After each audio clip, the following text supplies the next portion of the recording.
ಮುಂದೆಯೇ ತಾಯಿ ಆತ್ಮಹತ್ಯೆಯನ್ನು ಮಾಡಿಕೊಂಡಿದ್ದಾಳೆ. ಪತಿಯ ಅಕ್ರಮ ಸಂಬಂಧಕ್ಕೆ ಬೇಸತ್ತು ಸಾನಿಕಾ ಸೂಸೈಡನ್ನು ಮಾಡಿಕೊಂಡಿದ್ದಾರೆ. ಪರಪ್ಪನ ಅಗ್ರಹಾರ ಠಾಣಾ ವ್ಯಾಪ್ತಿಯ ರಾಯಸಂದ್ರದಲ್ಲಿ ಈ ಘಟನೆ ನಡೆದಿರುವಂಥದ್ದು. ತವರು ಮನೆಯಲ್ಲೇ ನೇಣು ಬಿಗಿದುಕೊಂಡಿದ್ದಾರೆ ಸಾನಿಕಾ. 7 ತಿಂಗಳ ಹಸುಗೂಸಿನ ಇದರಲ್ಲಿ ಸಾವನ್ನಪ್ಪಿರುವಂಥದ್ದು. ಪತಿ ಶರಣ್ ಗೌಡಗೆ ವಿಡಿಯೋ ಕಾಲನ್ನು ಮಾಡಿ ಆತ್ಮಹತ್ಯೆ ಮಾಡಿಕೊಂಡಿರುವಂಥದ್ದು.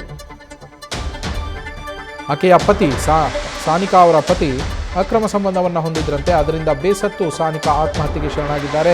ತನ್ನ 7 ತಿಂಗಳ ಹಸುಗೂಸಿನ ಇದರಲ್ಲಿ ಆಕೆ ಆತ್ಮಹತ್ಯೆಗೆ ಶರಣಾಗಿರುವಂಥದ್ದು. ಪರಪ್ಪನ ಅಗ್ರಹಾರ ಠಾಣಾ ವ್ಯಾಪ್ತಿಯ ರಾಯಸಂದ್ರದಲ್ಲಿ ಈ ಒಂದು ದುರ್ಘಟನೆ ನಡೆದಿದೆ. ತನ್ನ ತವರು ಮನೆಯಲ್ಲೇ ಸಾನಿಕಾ ನೇಣು ಬಿಗಿದುಕೊಂಡು ಸಾವನ್ನಪ್ಪಿರುವಂಥದ್ದು. ಪತಿ ಶರಣ್ ಗೌಡಗೆ ವಿಡಿಯೋ ಕಾಲ್ ಮಾಡಿದ್ದಾರೆ. ಈ ಸಂದರ್ಭದಲ್ಲಿ ಆತ್ಮಹತ್ಯೆ ಮಾಡಿಕೊಳ್ಳುವಂಥ ಸಂದರ್ಭದಲ್ಲಿ ವಿಡಿಯೋ ಕಾಲನ್ನು ಮಾಡಿ ಪತಿ ವಿಡಿಯೋ ಕಾಲ್ನಲ್ಲಿ ಇದ್ದಂತಹ ಸಂದರ್ಭದಲ್ಲಿ ತನ್ನ 7 ತಿಂಗಳ ಹಸುಗೂಸಿನ ಎದುರಲ್ಲಿಯೇ ಸಾನಿಕಾ ಆತ್ಮಹತ್ಯೆಗೆ ಶರಣಾಗಿದ್ದಾರೆ. ಫೋಟೋದಲ್ಲಿ ಗಮನಿಸ್ತಾ ಇದ್ದೀರಾ, ಸಾನಿಕಾ ಮತ್ತು ಅವರ ಮಗು ಇಬ್ಬರೂ ಇದ್ದಾರೆ. 7 ತಿಂಗಳ ಹಸುಗೂಸು ಸಾನಿಕಾ ಅವರ ಮಗು.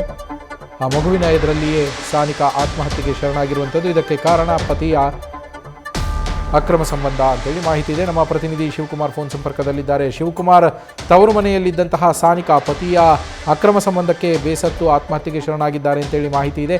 ಈ ಘಟನೆ ಯಾವಾಗ ನಡೀತು?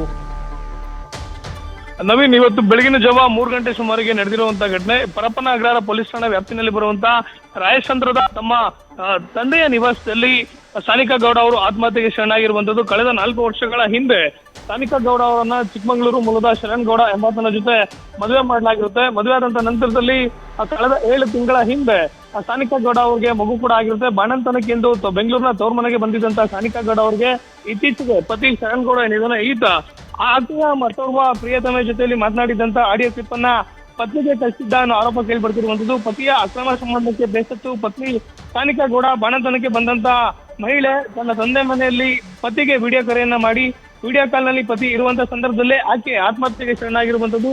ಆ ಮಗು ಪಕ್ಕದಲ್ಲಿದ್ದಂತ ಸಂದರ್ಭದಲ್ಲೇ ತಾಯಿ ಆತ್ಮಹತ್ಯೆಗೆ ಶರಣಾಗಿರುವಂತದ್ದು. ಸದ್ಯ ಘಟನೆಗೆ ಸಂಬಂಧಪಟ್ಟಂತೆ ಆ ಮೃತ ಸಾನಿಕಾ ಗೌಡ ಅವರ ಕುಟುಂಬಸ್ಥರು ಆ ಪತಿ ಏನಿದ್ದಾನೆ ಶರಣ್ ಗೌಡ ಆತನ ವಿರುದ್ಧವಾಗಿ ಸದ್ಯ ಪರಪ್ಪನ ಅಗ್ರಹಾರ ಪೊಲೀಸ್ ಠಾಣೆಗೆ ದೂರನ್ನು ಕೂಡ ಕೊಟ್ಟಿರುವಂತದ್ದು. ಸದ್ಯ ಆತ್ಮಹತ್ಯೆಗೆ ಶರಣಾಗಿರುವಂತಹ ಸಾನಿಕಾ ಗೌಡ ಅವರ ಮೃತದೇಹವನ್ನ ಸೆಂಟ್ ಜಾನ್ಸ್ ಆಸ್ಪತ್ರೆಗೆ ಮರಣೋತ್ತರ ಪರೀಕ್ಷೆಗೆ ರವಾನೆ ಮಾಡಲಾಗಿದೆ. ಸದ್ಯ ಪ್ರಕರಣವನ್ನು ದಾಖಲು ಮಾಡಿಕೊಂಡಿರುವಂತಹ ಪೊಲೀಸರು ತನಿಖೆಯನ್ನು ಮುಂದುವರಿಸಿರುವಂತದ್ದು. Naveen, thank you Shivakumar.